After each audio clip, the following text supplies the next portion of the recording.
Hi everyone, welcome to the Piano Keys. I'm so glad that you're here. It's time for a story. Grab a drink, have a seat, and relax for a few minutes. If you want to skip ahead to the technique exercise, you can. However, you're going to miss some of the points of it, so stick around for a little bit. All right, picture this. It is the spring semester of my junior year in college. I'm a piano performance major. I've been playing piano my whole life. I've won competitions, I've done concerts, I play really well. And because I play well, the other music students, like the saxophone players and the trumpet players, want me to play the piano for them on their pieces at the end of the year juries. Juries were like the final exam, where you go into a room and you play for the teachers of your department, and they tell you, what you're doing well, what you can improve, and so on. And so these guys and ladies who played wind instruments asked me to play their pieces for them. Now, the thing is that the piano parts for these pieces are very often transcriptions of orchestral works. So basically, my 10 fingers are playing the role of an entire orchestra, and there's a lot of like fast playing and hard percussive thing. So that's the background.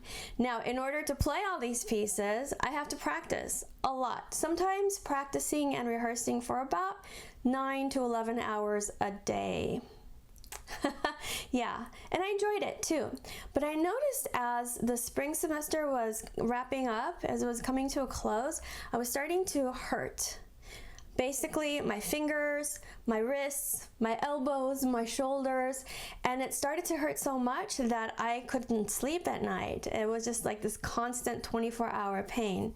So somehow I got through the juries, I finished the semester, and I thought I'd take a little time off, so I took like a week off from playing, and the pain did not really get better. So I said, okay, I'm gonna go to a doctor and see what's up. I went to a sports medicine specialist, and he told me that I had terrible tendonitis in all my joints, basically from my shoulders on down. And he asked me, what have you been doing? Are you a tennis player? What's going on with you? And I said, oh no, I'm a pianist. And he told me, I'll never forget these words. He said, are you planning to make a career of it? And I said, yeah. And he looked at me and said, you might want to think about finding another career. I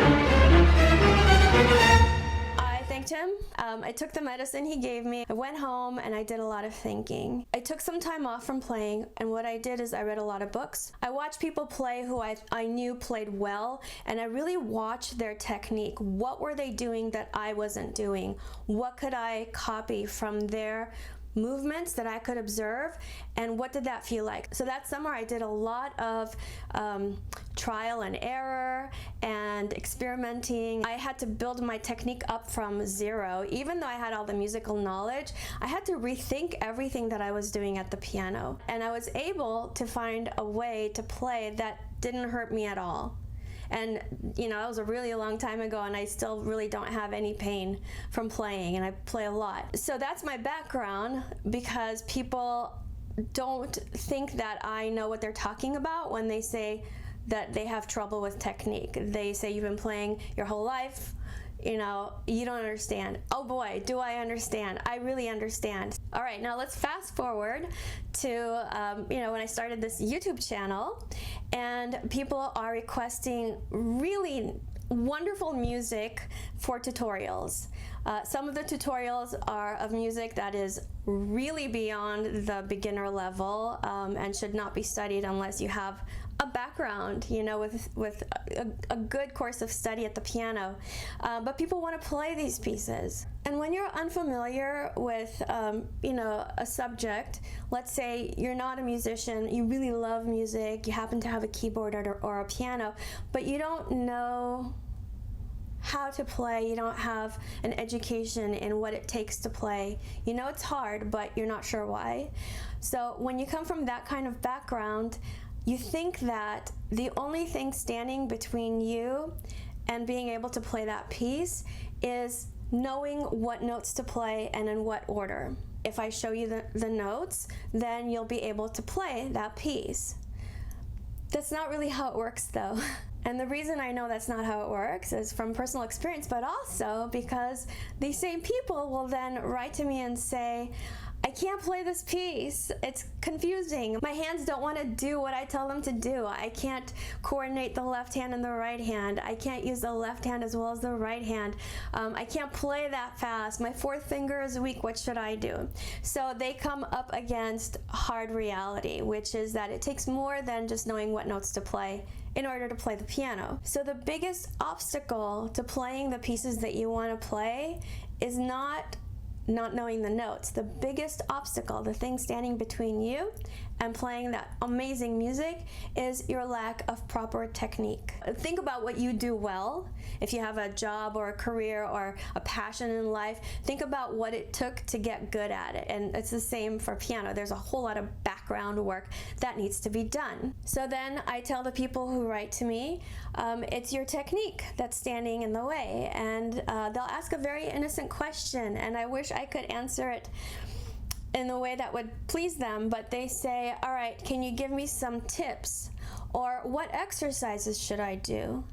Well, a physical activity that builds up, stamina and strength and flexibility and agility can't really be acquired with tips or a specific exercise. In the case of piano, you can't really isolate one part of technique. Like you can't say, how can I play fast? Because the technique that it takes to play fast also involves knowing how to play with relaxation, how to transfer the weight into the keys, how to align your fingers at the piano, all that stuff. It all goes together into playing fast or getting the left hand, stronger. You can't isolate any one part of it. Now let's talk about technique exercises. Normally when people think about technique, building up technique, they think of flashy things like playing scales real fast or playing a churney or a Hanon exercise and letting your fingers fly across the keys. So the main problem with using Hanon and churney exercise books to work on your technique is they can only tell you what notes to play and sometimes which fingers to play them with. They can't tell you how to play them, meaning the technique that you use to play them.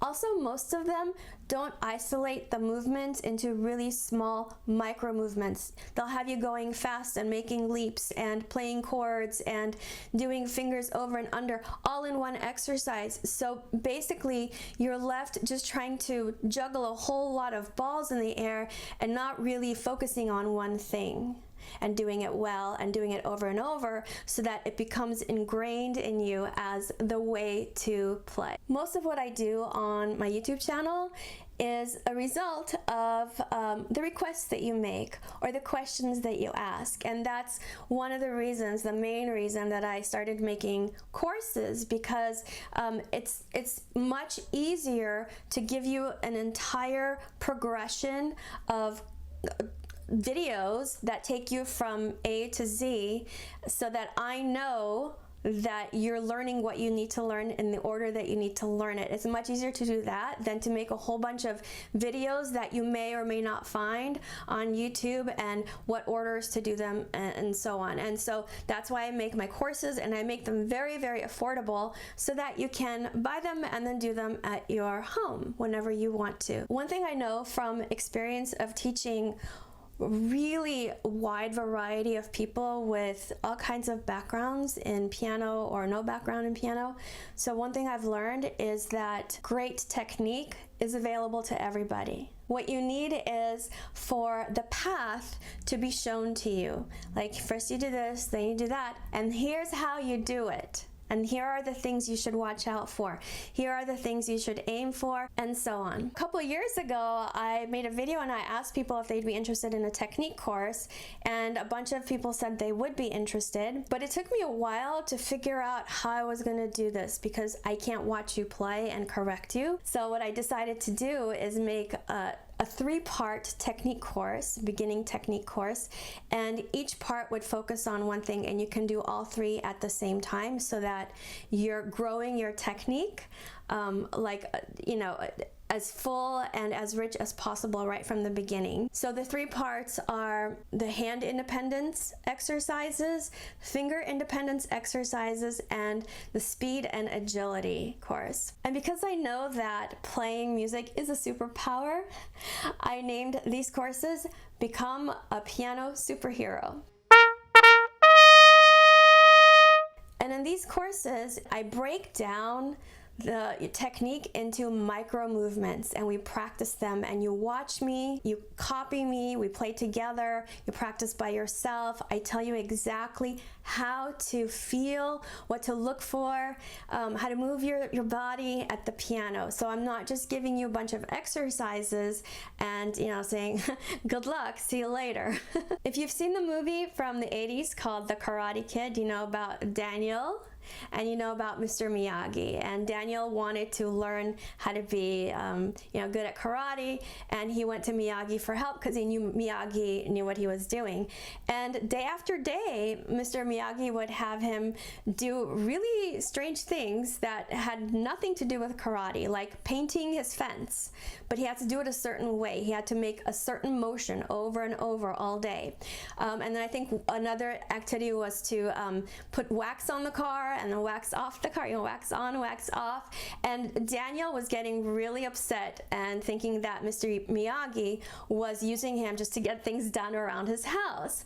But he had been repeating these different movements for several days. His body was sore. And then when he was just ready to walk out, Mr. Miyagi had him do those movements, and Daniel realized that what he had been practicing, like the paint the fence up and down and the wax on, wax off, those were all movements, micro movements that he needed in karate. This course is kind of like that.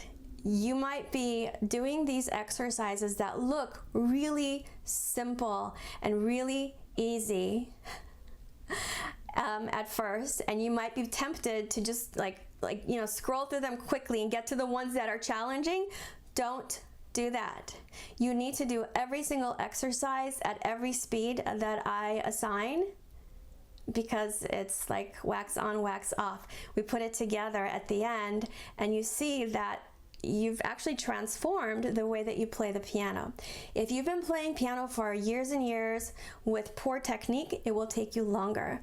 So you have to be really aware that you're going to have to undo some bad habits and put in some good ones instead. This video with the technique exercises you're going to see in a minute is a preview of the finger independence exercise. It's basically the first few lessons in that course. You can't do this in one day, because even if you're able to play the notes, that's not the point. The point is to do the exercise over and over. You know how to do a push-up, but you don't just say, well, I know how to do them. You actually have to do them, and you have to do them well, and you have to do them day after day. So it's kind of like that with technique. The notes are going to be super easy. So don't focus on the notes. They're not important. What's important is how you play, because every time you play the piano, you're training yourself how to play the piano. You're creating a pianist within you every time that you play. So what matters more than playing the right notes is how you play them, because you take your skills from one piece to another. And the better your skills are, the better you'll be able to play your pieces, and you can play more advanced pieces and all the really cool music that you love to play. It's really important to listen to what I say and to watch the demonstrations. Again, even though they're easy, because as I play, I talk about what I'm doing, like I do in my practice time videos and in the technique videos that are already on my YouTube channel. I talk to you while we're playing. Just like a soccer coach will yell at a player that's already on the field playing a game. They don't wait until the player comes back and tell them, well, this is what you should have done. They yell at them, telling them what to do, right? And they yell because they want to be heard, not because they're angry. So in the same way, while we're playing, I tell you stuff. I coach you through it. And so when you listen and adjust your playing, that's when you're shaping yourself as a pianist. I know it's a really long video, and the reason for that is because I wanted you to get a really great workout for your fingers. So you're going to do a little bit every day. You can leave a comment, with the timestamp of where you left off, so you can come back and just click on that under this video, or you can just write it down at home, like I stopped at the 10-minute mark, and then come back and pick up there. Now, before moving on from one part of the video to the other, you need to be able to do the exercise 3 times in a row really well. I'm linking here to my secret practice tip video, and I want you to watch it before doing this one. I'm also linking the Transform Your Piano Technique video, and I want you to watch that because it gives you a little background on how you hold your hands at the piano. So if you want to get the most value from this video, you'll watch those first. All right, that was a lot of talking. If you're ready to start doing the finger independence exercise number 1 from the Become a Piano Superhero Finger Independence course, first level, then keep watching. All right, let's start off with a demonstration. I'm going to go kind of fast just to show you what your target is, and then we'll practice it together slowly. So the things to think about are, even though we're working on finger independence, we have to keep in mind that the fingers never act alone. They're always working as a team with the wrist and the forearm and a relaxed body, so everything works together. Just like if you go running, technically it's your feet that are taking you, but you can't just run with your feet, right? You swing your arms, you bend your knees, you might use your hips a little bit to, so the whole body works together. So in piano, it's kind of the same thing. So even though we're working on finger independence, we still have to keep in mind that there's going to be a relaxed wrist. And hopefully you're also doing the hand independence course at the same time, which will really help you with your entire technique. But just to go over really quickly, remember that we have to lift the weight of our arm before we start to play, in the same way that we take a breath before speaking. So rather than saying lift, I might say breathe. It's the same thing. You imagine that there's like a fluff of air that comes and lifts up your forearm, and your wrist is so relaxed that it bends. So we're not thinking about moving the wrist because you technically can't move the wrist. You can move the hand, you can move the forearm, but the wrist by itself doesn't move. So if you keep your wrist tight and you lift your forearm, you see the hand comes up with it. So if you relax the wrist, the hand stays down and you lift the forearm up and down. And what we're doing is we're transferring the weight of your arm down through your hand into your fingertips, and that's how we get the sound. We never push, we fall. Okay, so we're using gravity. All right, with that in mind, and also keeping our fingers round so we don't play like this, okay? And you want your arm slightly above the keyboard, never below. Do you see? This is like you're already climbing up from a ditch. It doesn't make any sense. There's no power there. So you want to sit properly as well, not too high and not too low, and not too far, not too close. All right, so the way you know that you're too far is your arms are stretched out. The way that you know you're too close to the piano is your elbows are kind of behind you. So you want your elbows slightly in front of your torso, and you want to be thinking of being slightly above the keys when you play, not below. And if for some reason your chair is too low, put a cushion on it or some books or something like that so you're up higher, because everything that we're going to work on is going to be useless if you're sitting improperly. Okay, so there are physical rules that you have to follow, just because of the way that our bodies are made and because of physics. So we're using weight transfer. We're falling into the keys, and you can't fall if you're lower than the keys, okay? Now I'll show you the first exercise, and then we'll do it together. So I start with a breath, and I fall. Breathe. So what I'm doing is I'm stepping up on the keyboard, and I'm using only 2 fingers at this point. Finger 1 and finger 2. Now I'm going to step down using still those same 2 fingers. So what I'm doing is I'm teaching fingers 1 and 2 how to go over and under each other by isolating that movement. Now I'm going to do the same thing with fingers 1 and 3. So I breathe, breathe. Notice that my wrist it looks like it's kind of bouncing, right? That's because I'm using my arm to help. So I'm not doing this. Do not do this. Do you see how it's just the fingers? No, that's bad. Do not do that.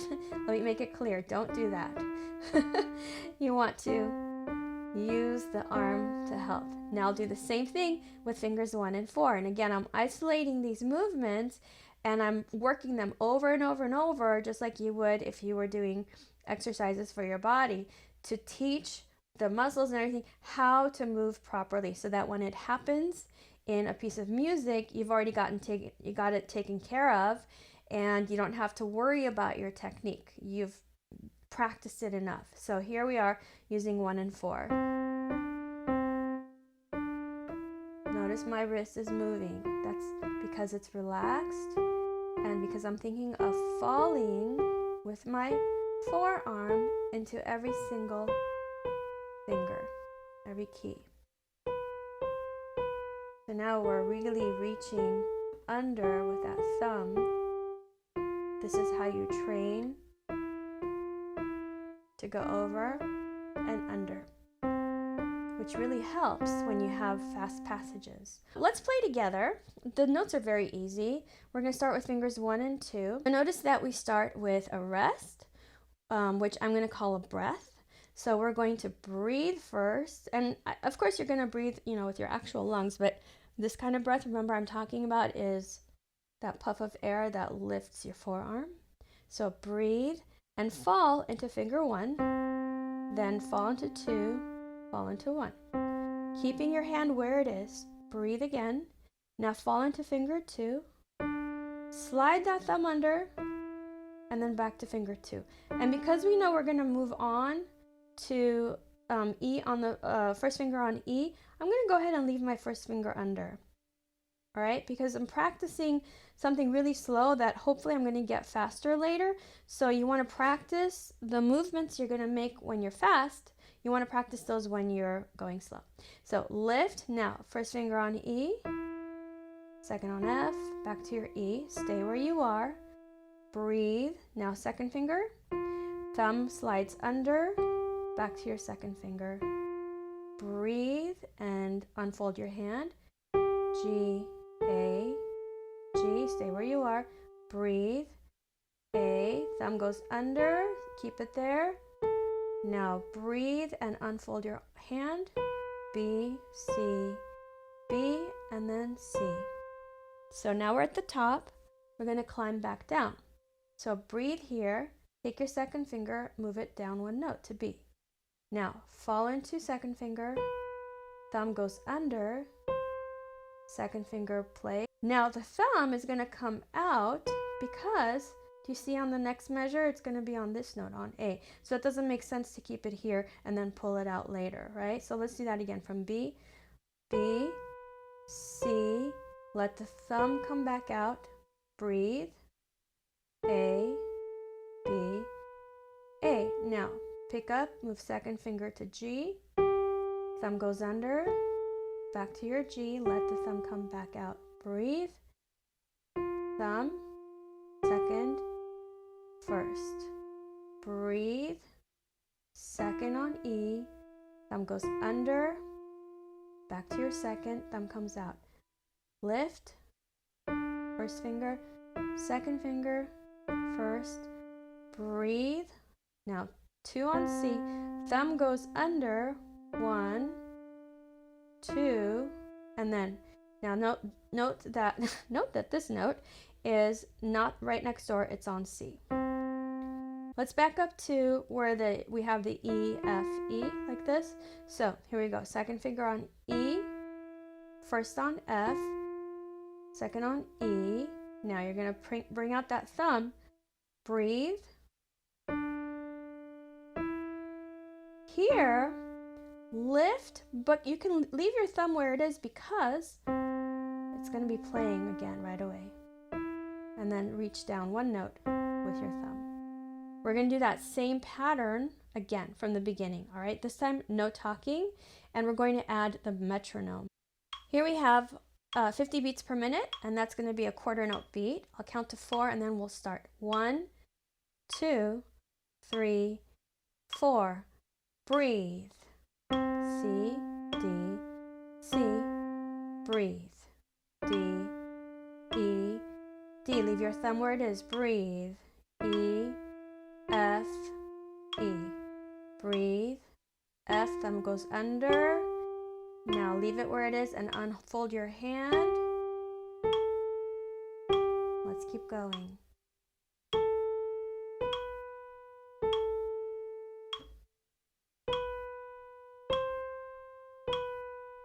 One, 2, 3, 4. Move it and breathe. Thumb under. Thumbs right out because it's going to play A right now. Breathe. First finger under. Breathe.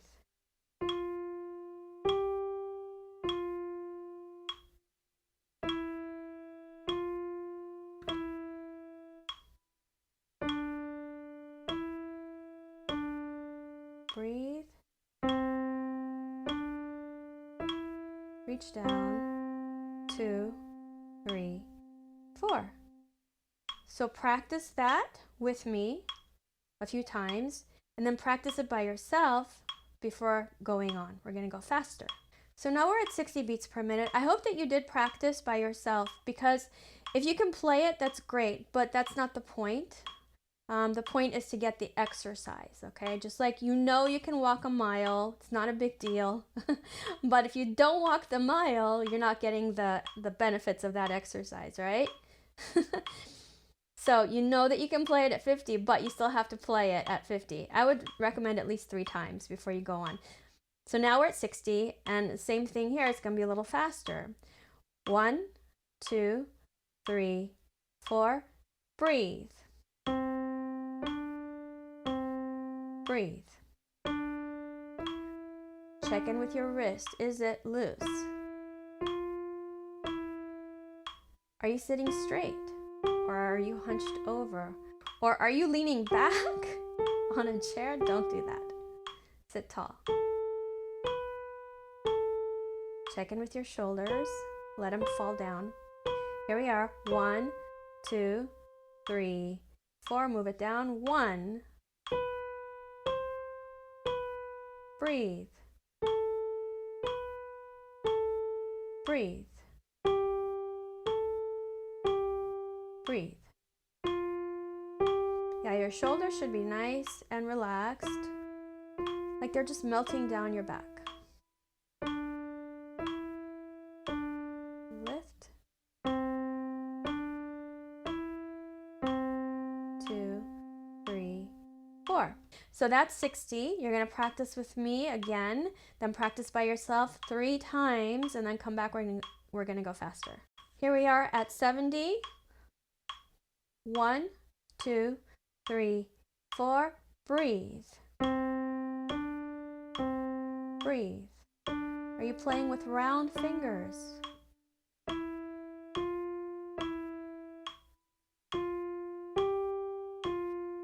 Check your shoulders. My tendency is to have my shoulders creep up, and I've noticed in my students it's pretty common because we're focusing. 1, 2, 3, and move, breathe. We're focusing, and so our body kind of wants to tense up. You have to be able to focus with your mind and let your body be very relaxed and responsive. If your muscles are tight, you can't really move.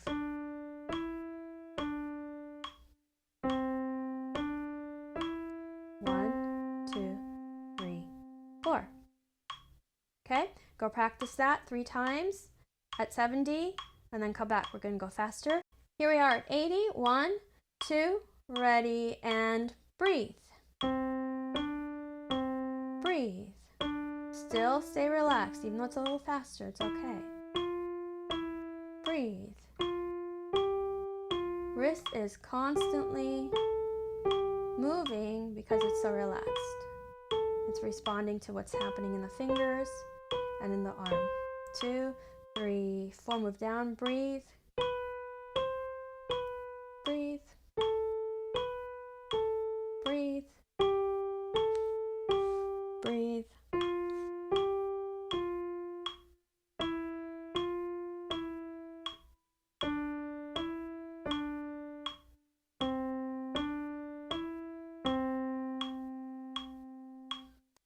So that's the first part of the exercise. Go and practice it at 80 and come back. We're going to do the second part. Now the second part has the same exact notes and rhythmic pattern and everything, except instead of using fingers 1 and 2, we're going to do the same thing with fingers 1 and 3. So this should go a little faster because you already understand what to do. So let's do it together. We'll start with a breath and we'll go nice and slow to set up a good habit of relaxation and proper use of all the parts. All right, lift or breathe, same thing. Fall into your thumb. Now third finger, back to your thumb.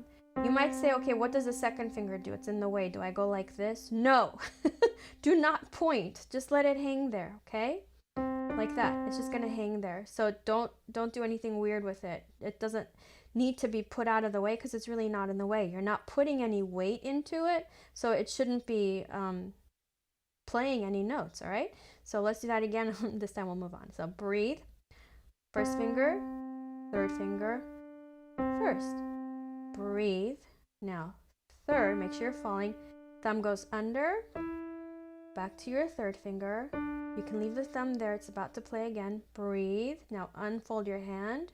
So you don't want to start like this and then, so you want to unfold it while it's in the air.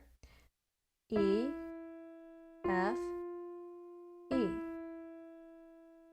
Lift. Now thumb goes under. Let it hang out there. Not on the note, but above the note. Lift, unfold your hand. Lift, fall, thumb under.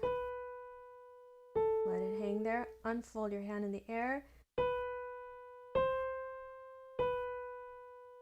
Okay. If you're getting tired, that's okay. Shake it out. Take a break. You might not be used to playing in such a concentrated way. If it hurts, that's not good. If you have any sharp pains or anything like that, it's probably because either your elbows are tight or your wrist is tight, so you want to kind of shake it out and check in with yourself. If you've been playing for a while and you've been playing with bad technique, it's going to take some time to undo the bad technique and learn good technique. So you might have to spend, a few days working on this exercise, even though the notes are very, very easy, right? That's not the point. The point of the exercise is to set in place good movement patterns, okay? So now we left off on C. We're going to pick up that third finger and move it down one note to B, okay? Breathe, B. The first finger goes under, and then back to your B. First finger comes out, lift, because it's going to play that A right now. All right, lift. Third finger plays on G. Thumb goes under, back to your third finger. Thumb comes out and lift. Fall. Lift, move, thumb goes under, comes back out, lift and fall. The falling is really important. You're teaching your body to use gravity instead of force. I would say that that's the number one thing that people have struggled with, in my experience, is a feeling that fall. Especially if they've played for a while and if they've taught themselves or they've had a teacher that really didn't address technique, which makes me kind of mad, but they might be used to pushing, okay, and that might be you. It's not your failing, okay, it's just that you didn't know any better. So the best way is to use gravity rather than force, and so this might feel really weird to you at first. And your tendency is going to be to just want to stop this and go play something fun. And I don't blame you. But you put kind of a ceiling on yourself on how far you can go if your technique is not optimal. So let's play that much. This time we're going to do it with the metronome. We're at 50 and we're starting with the first finger and the third finger. 1, 2, ready, and breathe, fall. Really put your focus on what it feels like to play with relaxation.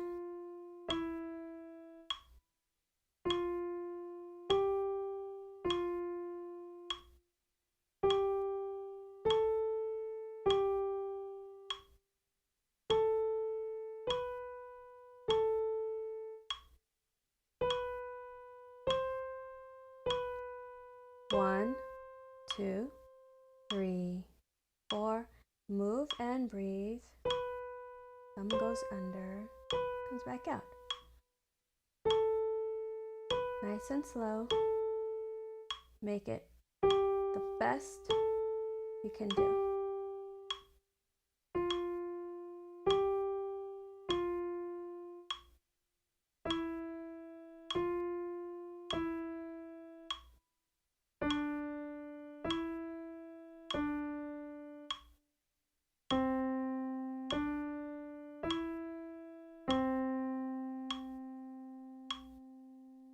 Okay, practice with me if you need to. I don't think you will. And then go practice by yourself 3 times in a row at 50 beats per minute. Here we are at 60 beats per minute. Prepare. 1, 2, 3, 4, and breathe. Breathe. That breath part, the rest, is super important. I wrote it in there on purpose because later on in the course, we're going to build on this. And I'm preparing you by giving you very small movements to think about. Just a breath and a fall.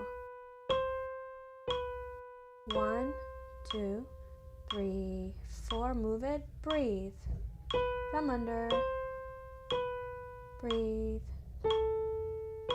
Hopefully this is starting to feel a little better for you, a little natural to play with relaxation. I know it's not exciting. I get it.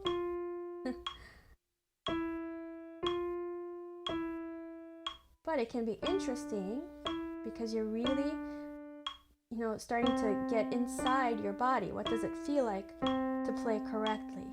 That's the whole point. All right, by yourself 3 times at 60 and then come back. This is 70 beats per minute. 1, 2, 3, 4. Breathe. Breathe. Are you sitting tall? I said that because I noticed right now that I wasn't. So even after being a musician my entire life, where sometimes I was playing as much as 10, 12 hours a day for a really long time. 3, 4, and move. Even I have to check in with my posture, my shoulders. So it's something that you're always thinking about. But think about like an athlete, right? They never check out mentally when they're doing their sport. They're always evaluating as they play. Same thing here. We're evaluating as we play, and we're adjusting. Okay. So 3 times in a row by yourself and then come back. This is 80 beats per minute. Find your spot. 1, 2, 3, 4. Breathe.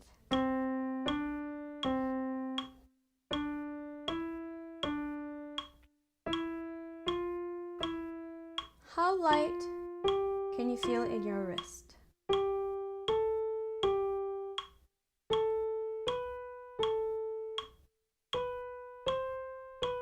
One, 2, 3, 4. Move down.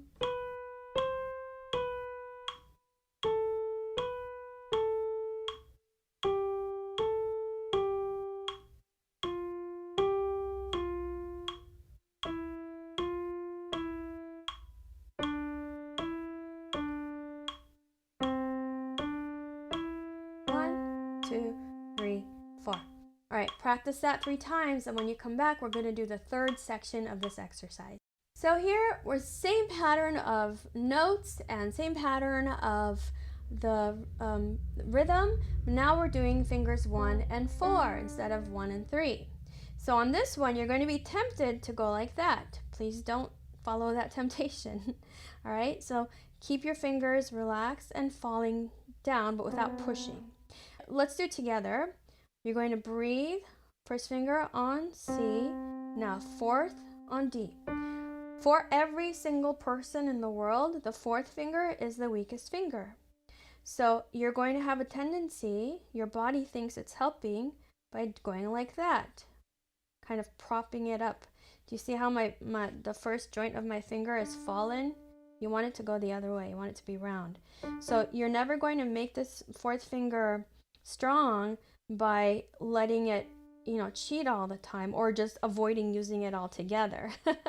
And you know that it's weak because when you play pieces, or like, let's say you're doing a scale, like, go a little faster. So when you come to this note, it might sound off, or the rhythm gets, it's not as smooth, but if it's as strong as it can be,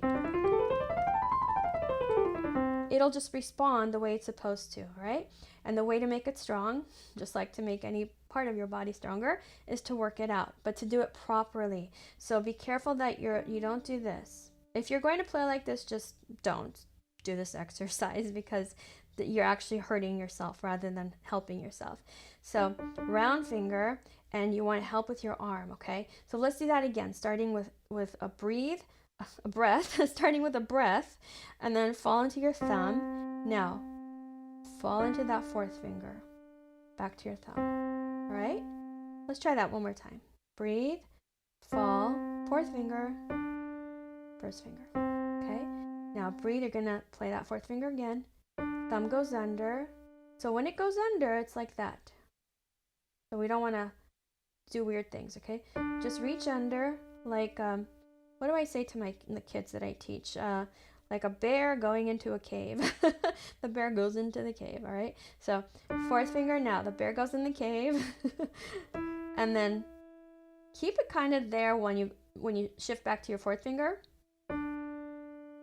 You don't want to press it up against your hand. You just kind of leave it like that. So you're here. Now lift, unfold your hand. We're going to do that pattern here. Lift, fall into that fourth finger, keeping it round. Bear goes in the cave. Back to your fourth finger. Okay, lift. If you use the weight of your arm to fall into that fourth finger, it will really help. Lift, unfold. So what do I mean by using the weight of your arm? Let the forearm fall, fall, fall. And what catches the fall is the fourth finger going into the key. So you're transferring the weight of your arm. Your fall is generating energy, right? What do you call it? It's not potential, it's kinetic energy. So your fourth finger is your forearm is generating energy, which is going through your fourth finger and down into the key. And that's what is making the key go down. All right, so now breathe, move that fourth finger down to B.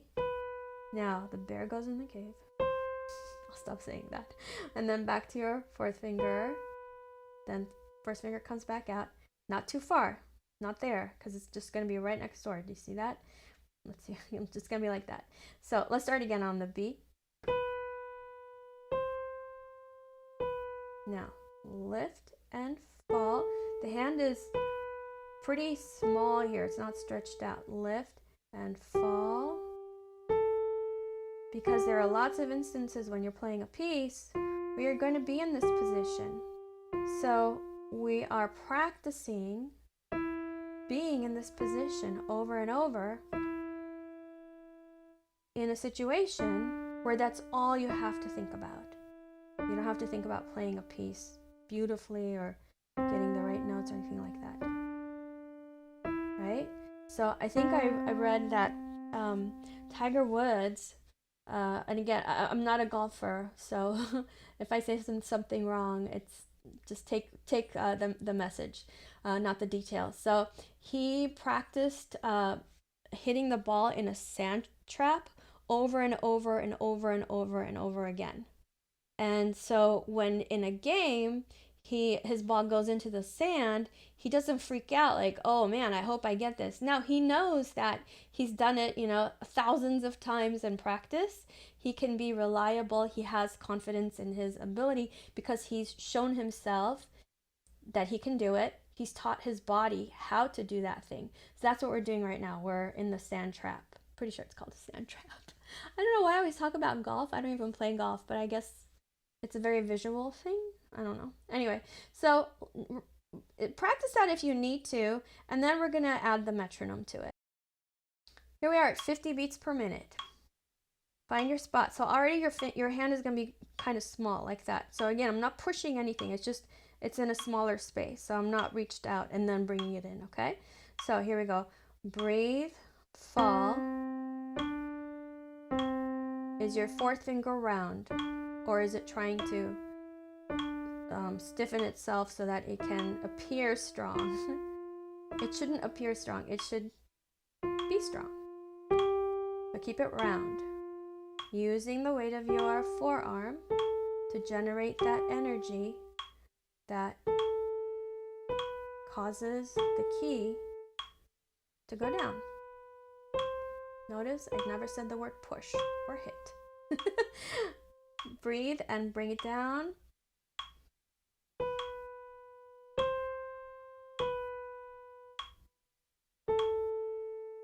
Relax. When people say, what keys should I hit? None of them. We don't hit any of the keys.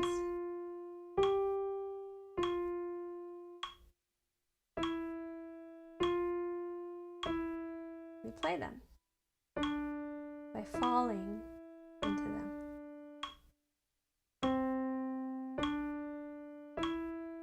1, 2, 3, 4.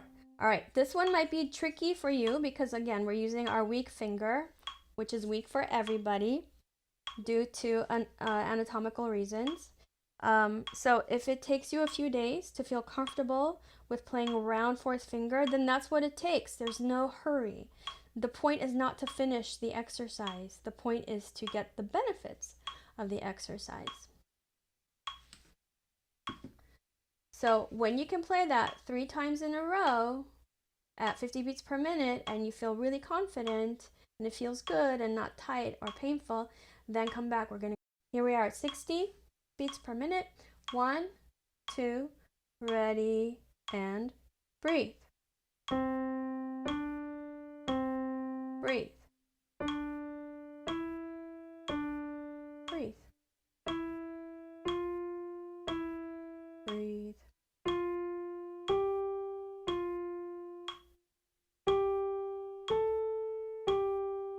Check in with your shoulders. I just now noticed mine are a little bit hunched. Not good. Drop them down and back. Move it down. Breathe. Come under. Breathe. Relax everything as much as possible. Your elbow, your shoulder, your wrist.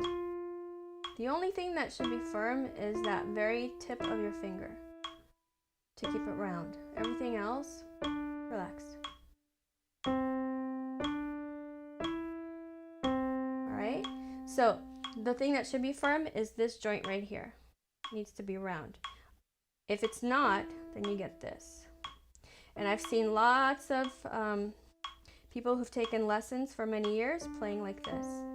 Again, it makes me really mad at their teacher. All right, do that 3 times in a row and then come back for faster. 70 beats per minute. 1, 2, 3, 4. Breathe. Breathe. Breathe. And when you breathe, your fingertips hang low. There's no need to bring them up. So we're not doing this, right? Keep them low. 2, 3, 4. Move it down.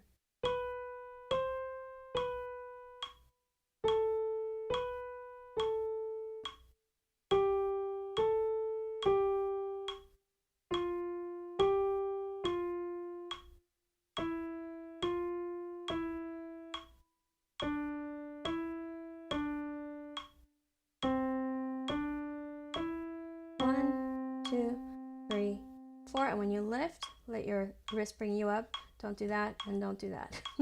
All right, 3 times in a row and come back. We'll do 80 beats per minute.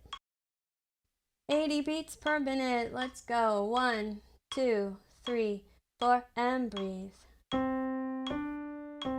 Breathe. Are you sitting tall? I wasn't just then. I was leaning forward a little bit. It's all right. It does not make me a bad pianist or a bad player or a bad person or anything like that, but I do need to correct it. 1, 2, 3, 4, and move. Sometimes when I make corrections for my students, they feel a little bit ashamed, especially the ones that are really hard on themselves, like, oh, why am I keep having to be reminded? Because we're human. I keep having to remind myself as well. It's not bad. What's bad is to play with bad technique and never even know it, and then you wonder why you can't get better. Hopefully you did that last section at 80 beats per minute 3 times in a row. Now we're gonna do the whole exercise, part 1, part 2, and part 3. And this is going to develop your stamina. So I don't want you to sit down and do this entire video in one day. I want you to stretch it out over maybe 3 or 4 days, okay? And then we're gonna put all the parts together, and that's going to build your stamina. So, just like in anything, you can maybe do something for like 2 minutes, but if I ask you to do it for 10 minutes, you won't be able to last. For example, I don't know, let's say you're holding a plank position, right? You're exercising, and you can hold it for a minute. Okay, great. But what if the very next day I say, okay, can you hold it now for 3 minutes? Maybe you can, but maybe you'll need to build up to it, right? So maybe you'll need to do the plank for 1 minute for maybe like 3 or 4 days in a row, and then you can shoot for 3 minutes. So that's kind of what we're doing here. We don't want to go from 1 minute to 3 minutes of plank all in one day. It just doesn't work that way, right? So we're going to do it with a metronome at 50 beats per minute from beginning to end. So that means we're going to do the pattern with 1 and 2, the pattern with 1 and 3, and then the pattern with 1 and 4. Alrighty? 1, 2, 3, 4, and breathe. Breathe. Sit tall. Drop your shoulders. I'm telling myself to. Breathe. See how much you can relax into the keys.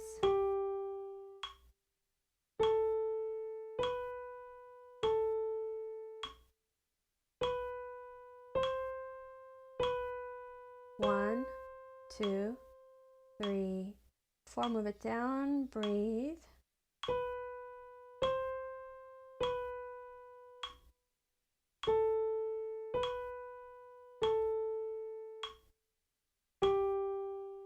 We've already practiced all this, so nothing new. We're just putting everything together. Again, if you're feeling pain, stop and try to figure out what you're holding, what's tight. Maybe you're pushing and you're not even aware of it. 3, 4. Breathe now. 1 and 3. If you're just a little tiny bit like sore, that could be fatigue. That's all. Take a break. Come back later.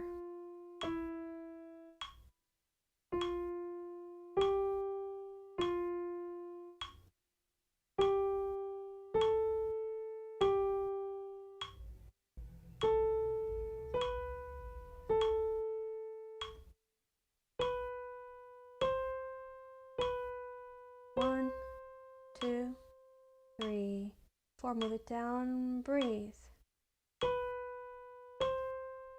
Keep your fingertips very heavy. They're always pulling you down. But the wrist, very light, full of helium.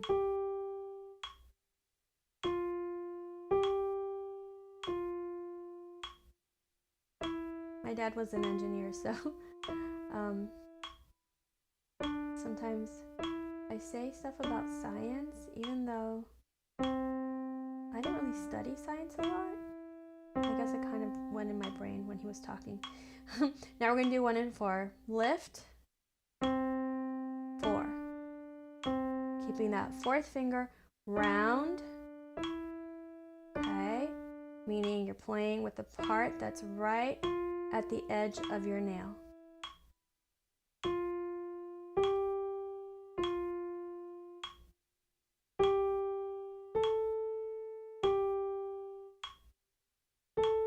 So we're not playing with the pad of the finger, playing with the tip.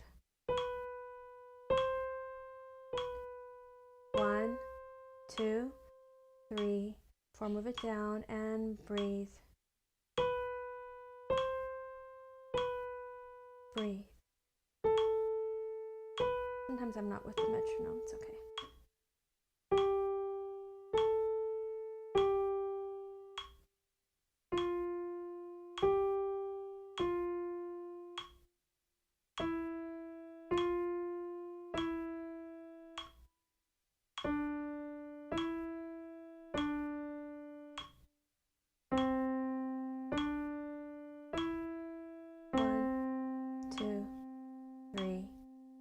So that was quite a bit longer, right? So practice that with me if you need to, but I don't think you need to. Practice it on your own with the metronome at 50 and then come back. It might be tomorrow, might be the next day. 60 beats per minute. 1, 2, here we go, and breathe. Breathe.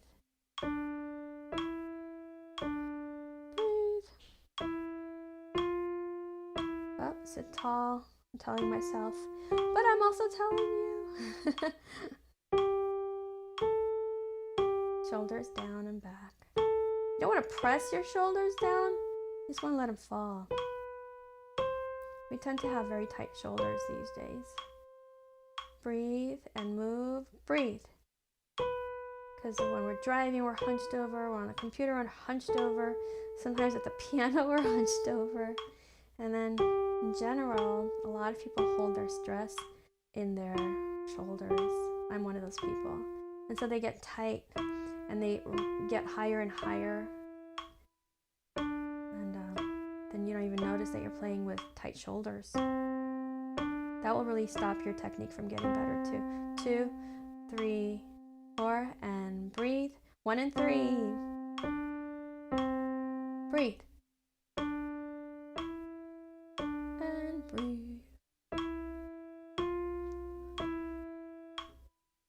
Make sure you're actually breathing with your, with your lungs as well. You don't want to hold your breath.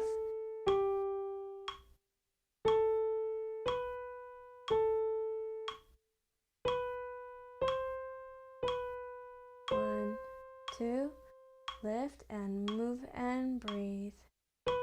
One of my piano instructors as an undergrad, he noticed that I tended to hold my breath while I was playing. So during my lessons, as I was playing, he would breathe very loud, like that, periodically, to remind me to breathe. And it kind of helped, because I wasn't even aware that I wasn't breathing, or that I was holding my breath. 2, 3, 4, breathe. 1 and 4. So I'll remind you, are you breathing with your body, as well as your wrist? Breathe. And breathe. Breathe. Breathe. 1, 2, 3, 4. Move it down and breathe. This might seem like, wow, it's going to take me forever to get better if this is how long it's taking me to do one exercise. believe it or not, that's not the case. By focusing like this, every time you focus and practice an exercise, you're building a higher base of skill and knowledge. 1, 2, 3, 4. So then when you do the next exercise, you're not starting at 0, or I don't mean 0 as like a bad thing, but like you're not starting from, let's just say 0, okay? That's not a bad thing. So you might be starting at level 1 now when you do the next exercise, because you've already taught your wrist and everything, all this stuff. So then it just becomes a matter of using what you know and adding to it, all right? So I promise that it's not going to take you forever to bring up your technique, okay? I can tell you that from experience of my own playing, but also from, teaching lots and lots of people of all ages. My youngest piano student was 3, and my oldest was in her 80s. So, there's no excuse. That's what I'm saying. All right, practice that 3 times in a row, and then come back. We're going to go faster. 70 beats per minute. 1, 2, 3, 4, and breathe. And breathe. Breathe. Breathe. Are you sitting tall? What happens for me is I tend to kind of like slump, like a sack of flour that has less flour in it. So I need to lift myself up out of my hips. That might be the case for you.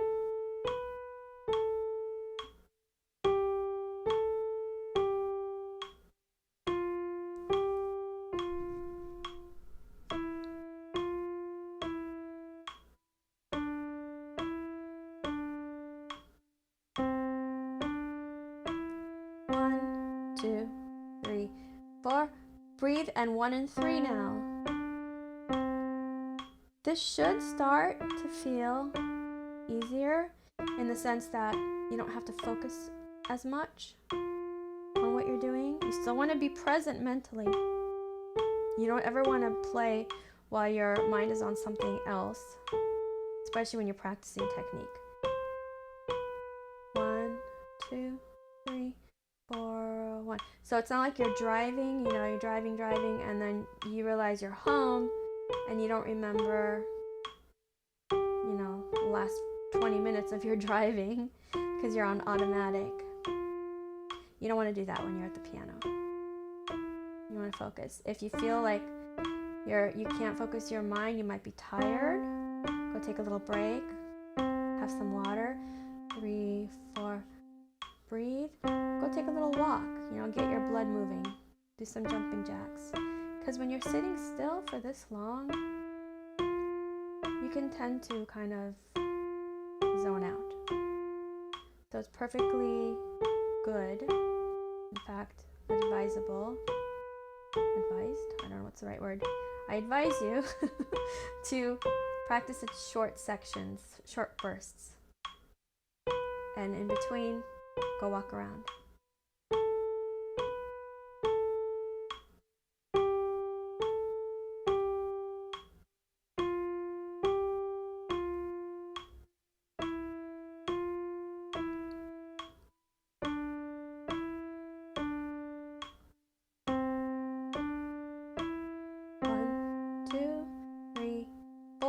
All right, 3 times in a row. Maybe not today, but at some point soon.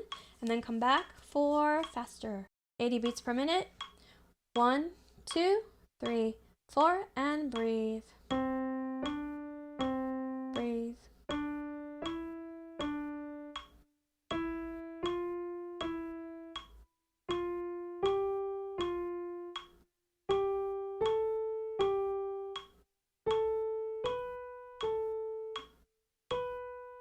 Check in with your shoulders.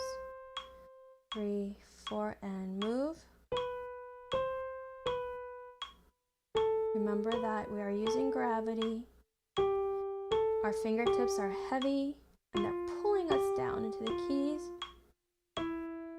But the wrist is full of helium and it keeps wanting to float up in the air. 1, 2, 3.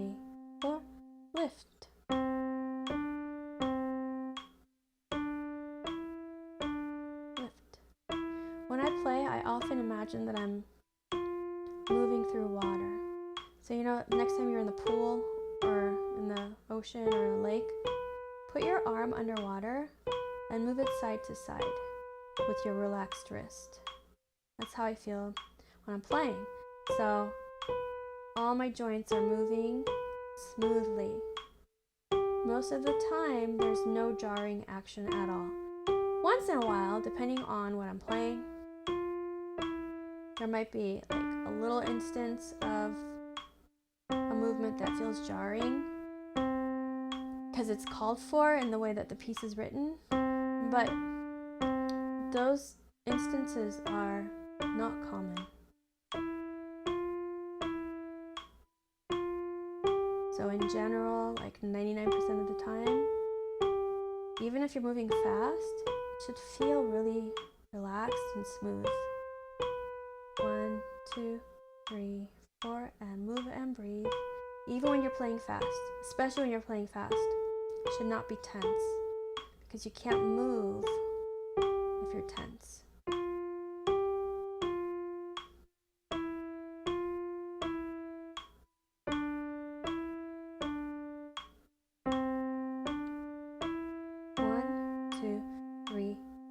So we're going to stop here, but you can go faster if you want to. You can go 85, 90, 95, 100, whatever you feel that you want to do.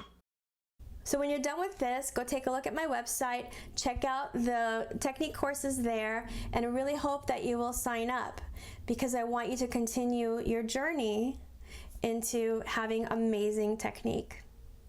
Keep practicing, have fun, and I will see you soon.